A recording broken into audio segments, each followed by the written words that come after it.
खोर्धा जिले में निर्वाचन को अबाध मुक्त और निरपेक्ष भाव परिचालन पर जिलापाल निर्देश।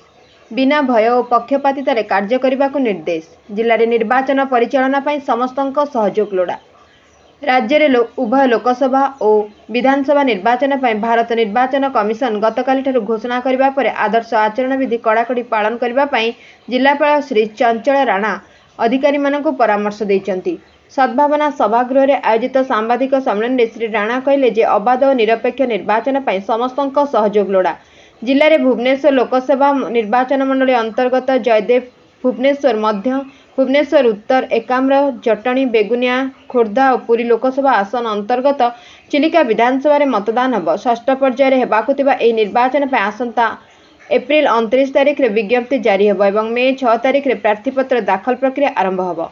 सेभଳି मे 7 तारिख में प्रार्थीपत्र जांच कराजिबो एवं 9 तारिख में प्रार्थीपत्र प्रत्याहार शेष दिन धार्य करा जायछि।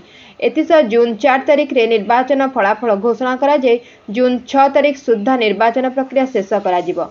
Bureau report Ekamra news.